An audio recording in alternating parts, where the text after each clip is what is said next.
We've got a wonderful panel for you on what's probably one of the buzziest topics, not just in our world, in the tech world, but maybe in the country. We've seen automation and kind of anxiety about automation come up repeatedly during the presidential campaign. There's a whole candidate, Andrew Yang, dedicated to this issue. So, and he seems to be, he's still around. So that's maybe a good sign for the relevance of what we're about to talk about. So let me just introduce our group here. We have just to my left. Therese Tucker, who's the founder of BlackLine, which is a company that designs software to automate accounting processes. Right here we have Sylvie Veilleux, who is the CIO of Dropbox, which is the cloud storage platform. And we have Goff, who is the Chief Technology Officer of Uptake, which is a Chicago-based software company that does basically AI, machine learning software for industrial applications. That's right. He'll tell us more about that, I'm sure. So, when the topic of AI and machine learning comes up to me as a journalist, my immediately kind of the BS detector goes off because so often these terms are used in ways that are sort of imprecise, and it's hard to tell. Is this actually, what actually is happening? So I thought, just to kick things off, we define our terms, and I just ask everybody to kind of explain basically how you all see AI. I mean, do you call it AI? Do you call it machine learning? And kind of like, what's the main application that you're thinking of when you think about AI? And why don't we start with you, Therese? Great. I believe that AI, true AI, is still a thing of the future. All right. Within the field of accounting and finance, where we operate, nobody wants a machine to make decisions about the financial future of the company. And if that machine is wrong, who's going to take responsibility? So AI, true AI, I think is really a bit farther out. Now, machine learning, which I think most people generally consider to be a subset of AI, is a very real thing. Machine learning as an advanced statistical model that can find patterns in extraordinarily large data sets is a really useful tool, because particularly in my industry of accounting, much of what people do is the same thing over and over, and simply on different data sets. And anomalies like fraud, fuzzy data where you're looking for very odd patterns, all of these are absolutely perfect for usage of machine learning. And I believe that the machine learning tools that are now out there have really reached a point where they are actually valuable to real business problems. And this has really only come about in the last year or two. Got it. So, Sylvie, when I think about Dropbox, we were saying backstage, like I've been a user of your platform for 10 years or so. I don't think of it as really an AI thing, which maybe to my detriment, but can you kind of talk about how the sort of evolution of Dropbox kind of away from this sort of passive, it's just your, basically a hard drive in the cloud, to kind of what you're working on today? So first, thank you for that. Dropbox announced last month Dropbox Spaces, which is bringing the background file sync and share to the foreground to your app.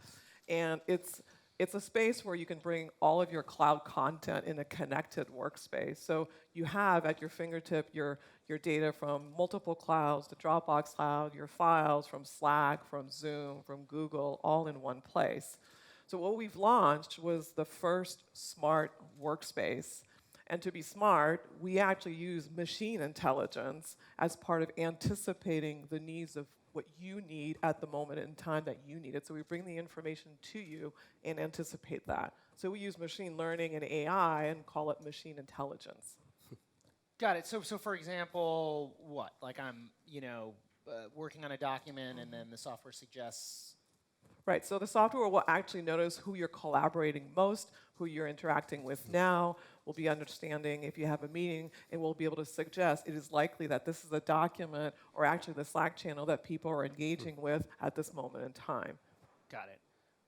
Greg, what about you all? So why don't you just tell us like what Uptake is doing? I mean, my sense is you're basically making big industrial machines work better. Yeah, so we focus largely in an industrial sector. So think things like mining, energy generation, manufacturing, large industrial equipment, and we focus primarily on machine learning. And I agree very much with sort of Therese's view of, taking data and correlating very large data sets together and trying to drive basically three things: availability of those machines, productivity of those machines. So think underperformance or degraded performance of machines, often not failed, but sort of underperforming, and reducing maintenance costs and over-servicing costs, which leads to lots of things: inventory, over-inventory supply, the way field technicians are dispatched, et cetera.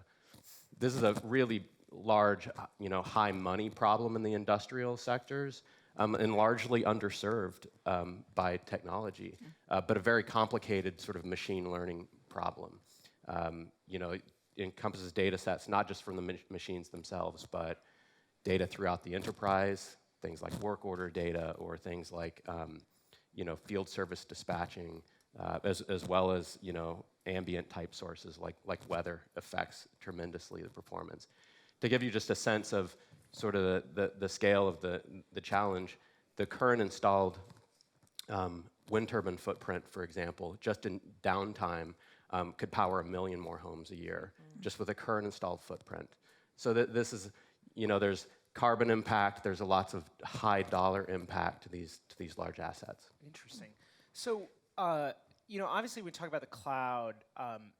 There are a handful of like really big companies that come up all the time. I think Amazon, obviously most prominently, but also Google, Microsoft, IBM, Oracle. I mean, the list goes on.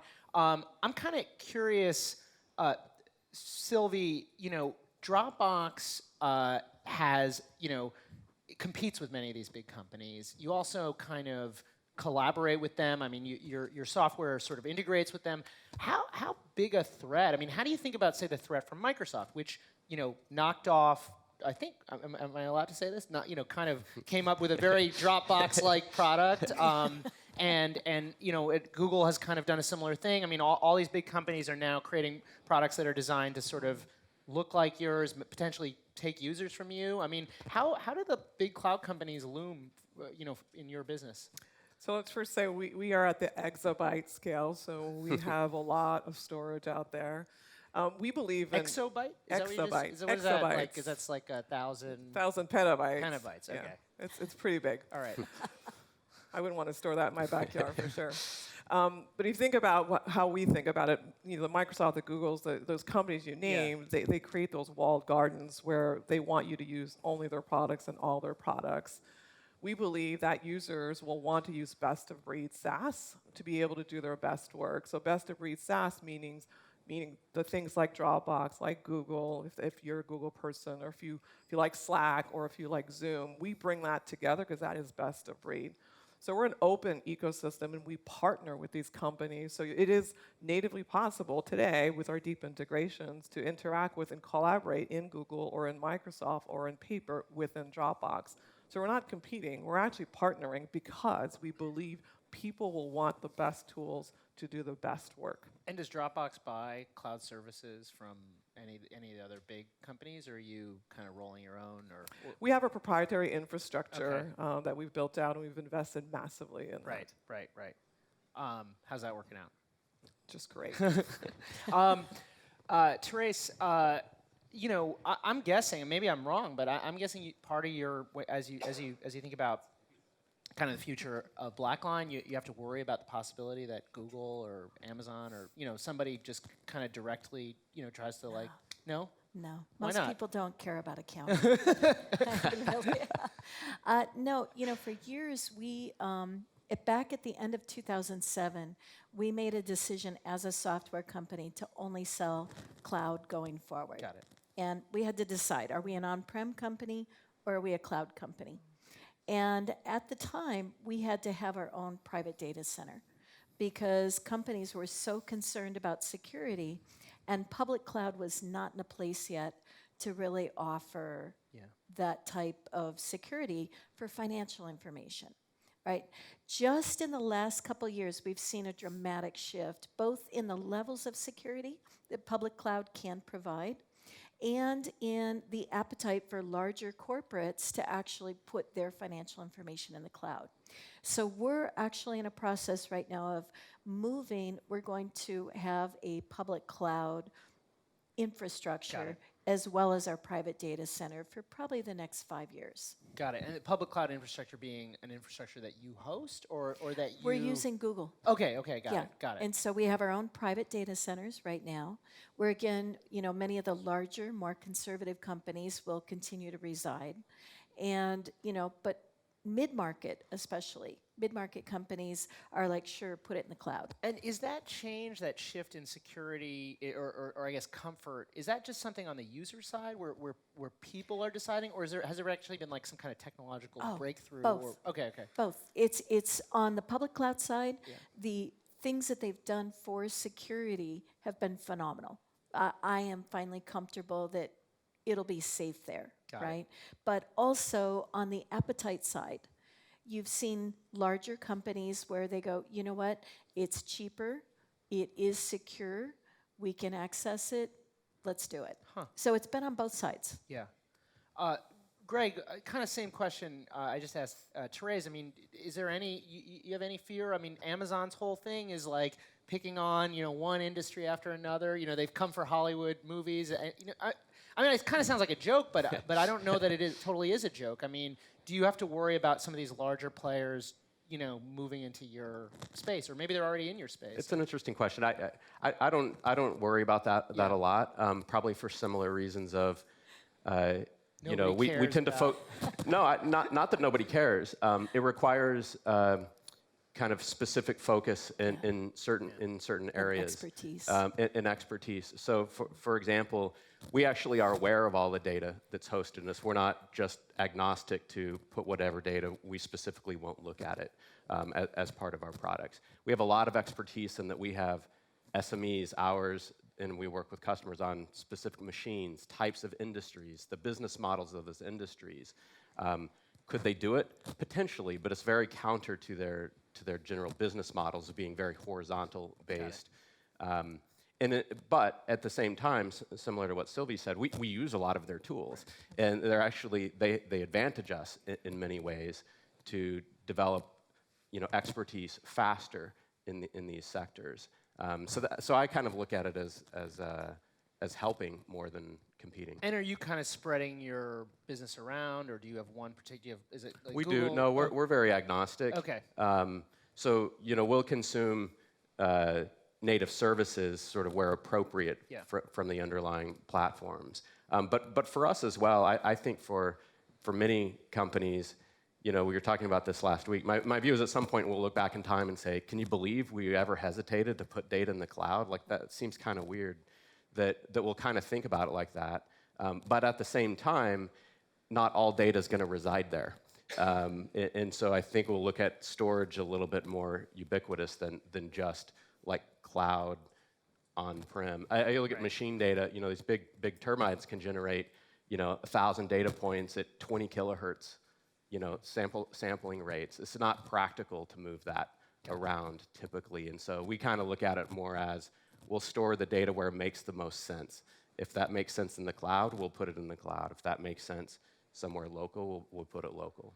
So, one of the great things about these cloud technologies is we can do collaborative things on stage. And so we've got another poll. So if you could, take out your phones. It's just gonna get really interactive in a minute. It's gonna be a great segue for what we were just talking about. So here's the question. Giving them time to. The question is, do you trust companies storing your data on the cloud to protect your privacy? Yes or no? So do you basically this is the I think we know Therese's answer. Greg's answer. But yeah, yes or no? Do you feel safe? 100% safe? Any reservations? Okay. While we wait for the. It's over there. Oh, it's up. Oh, cool. I can't even see it. Okay. What is it? Can somebody? Is that? Okay. So most Two-thirds, people would agree. two-thirds. Although there is, I guess, considering the crowd, a surprising level of skepticism, and I guess I'm wondering how often this comes up with clients. I mean, is this about right? So, are most clients okay with this, or what's the? They are okay with it once they've done an extensive security review Okay. to make sure that you've got the right controls in place, that you are not commingling certain sensitive data. I mean, there are a series of things that companies who are on the ball should be asking us, and we want that. And Sylvie, what about at Dropbox? I mean, I would guess that like one of the big reasons that we're seeing more comfort is services like Dropbox, which have sort of trained people to, in their personal lives, you're sort of using the cloud in your personal life, you get kind of used to it, it seems okay, and then you're ready to, put $1 billion worth of data in the cloud or something like that. Is that the? Well, trust is our biggest value and our topmost priority and concern at Dropbox. So we've invested massively in security and privacy over the years. We have multiple levels of security and controls. We have multiple security engineering teams. We have one of the leading or industry-leading bug bounty practices, which allows us to detect bugs before they're exploited. But we also believe that we are a subscription model company, and we do not monetize any of the user data.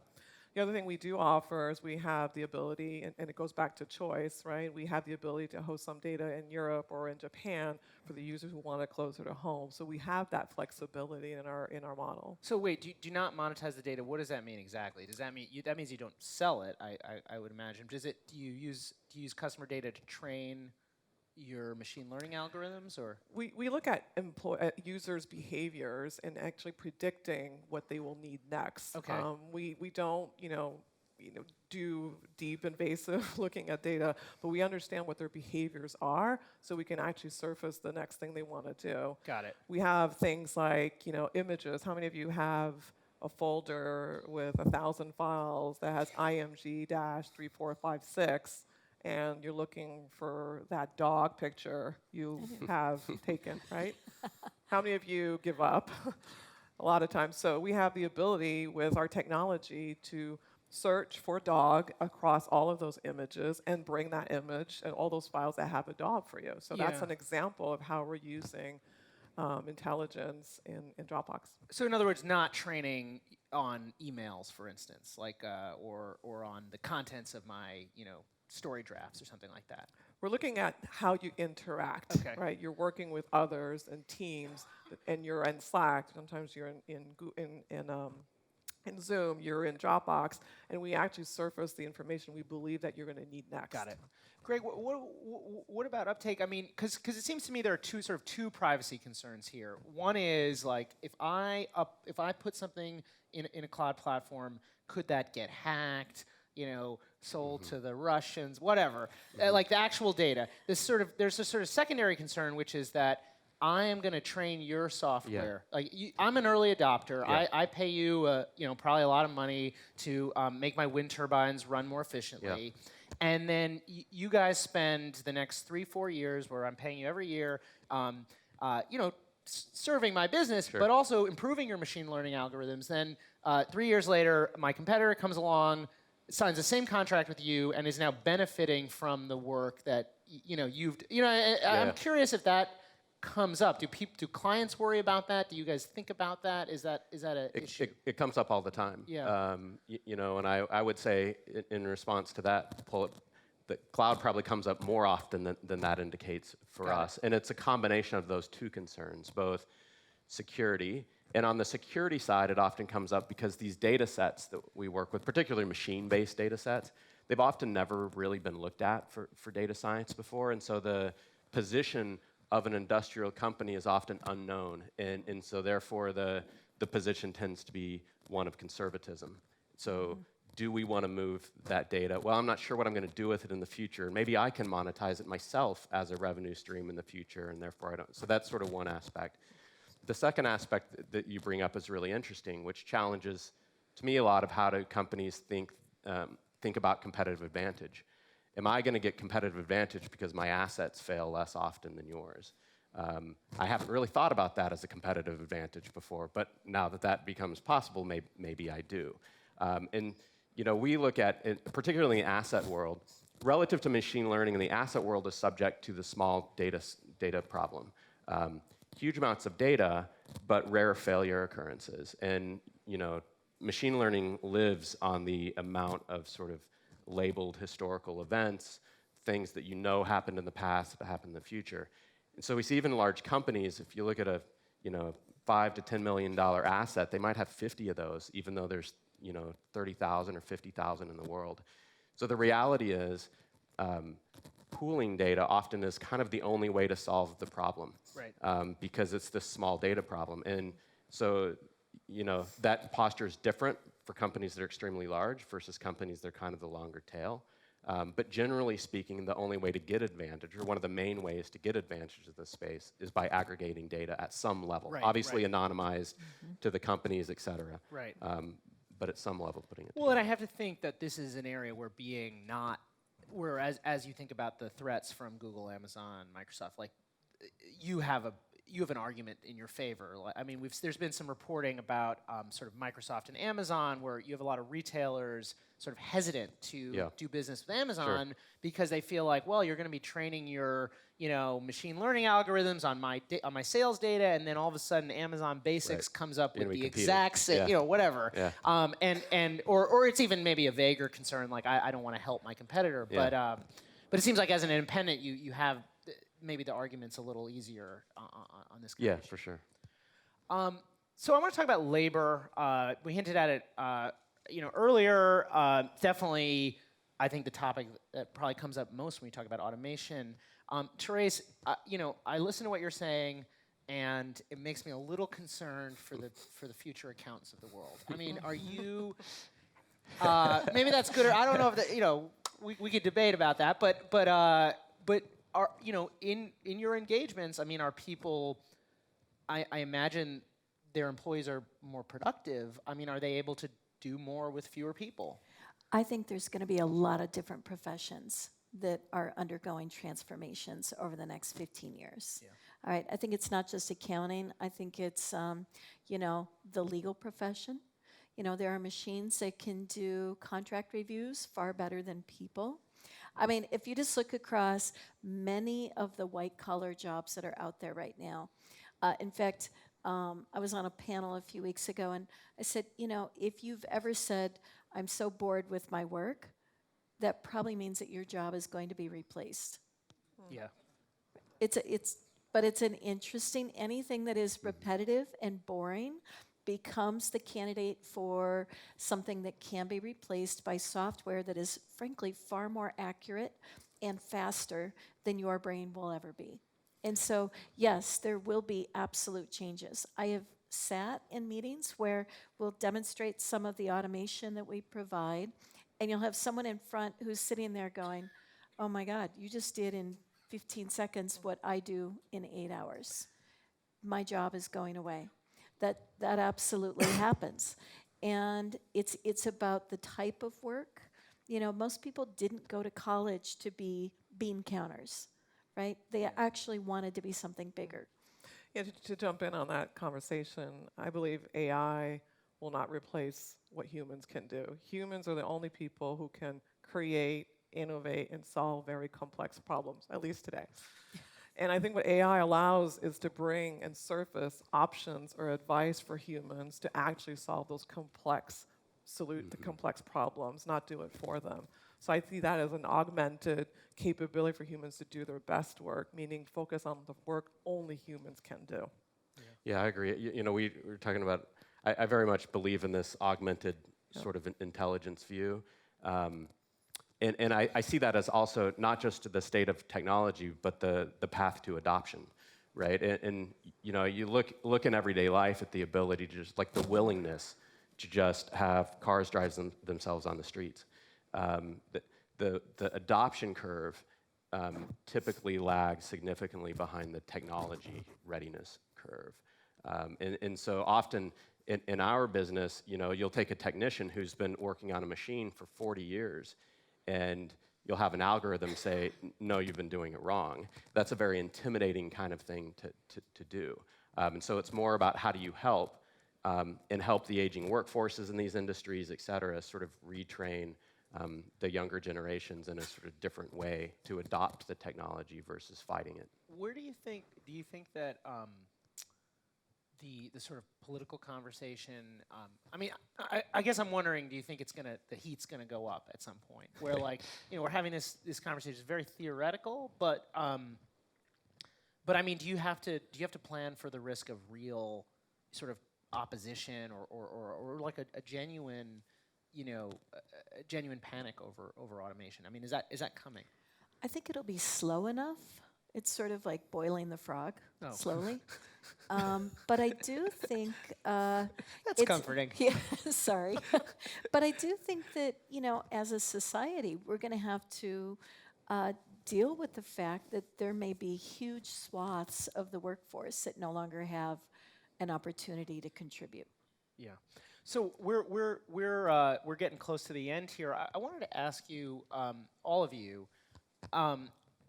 as educated, as practitioners in the space and people who follow it closely, like what seems most overhyped about AI? Like what sets off your kind of personal like BS alarm? You're like, there's no way like this is going to happen within X number of years. I mean, Sylvie, what seems just like wildly over optimistic in these conversations? Or maybe there's nothing that's over optimistic. Maybe we're pessimistic. I mean, you can always think about what you would like to see in the future. Yeah. I mean, I don't know how many people were around when Space 1999 existed, right? And that movie, that series, and nothing really happened in 1999. So we anticipate a lot of things, either by excitement or by fear. And I think the fear aspect, going back to your analogy, if we actually bring value to the consumer or the person first, that transition will happen much easier. So if you think about the fear Uber brought to taxis in the world, right? The people that ran taxis, of course, that was their thing. They actually are now Uber drivers. Or the people that didn't know how to use technology, they actually prefer to know that the technology in their car is coming close to them. So I think as you go forward, it's about the value you bring to people. It's not about things you take away from them. And if we continue to build off of that, the transition will be much easier. Yeah, I think very much about the timeline over which things happen versus being over optimistic in the near term. And there's this sort of axiom or Amara's law, sort of known as like the impact of innovation is overestimated in the short term and underestimated in the long term. I think that's happening in this space. That big, large businesses will just be bankrupt in 2 years if by upended startups that like. I don't see that happening in over a lot of the time frames with which things are sort of talked about. That doesn't mean in the long run those things aren't going to happen. So I tend to think the overhype less around the technology, more around the adoption of the technology. We're almost out of time. I want to ask kind of one more question about the future, hopefully a more positive question. Where do you think? So these technologies, cloud-based AI. What do you think is where is it not happening that you think it's going to happen more, or maybe this is just it's going to grow more in your own industry. But I'm curious. What over the next say 5 years, what is not happening today that will be happening 5 years from now? Well, within our client base, we serve a lot of very large companies. And I think people underestimate the system landscape that currently lives in these companies. We'll have customers that have more than 200 different ERPs, right? And they are sort of band-aiding things together to get data to move. And so these are very, very complex IT landscapes.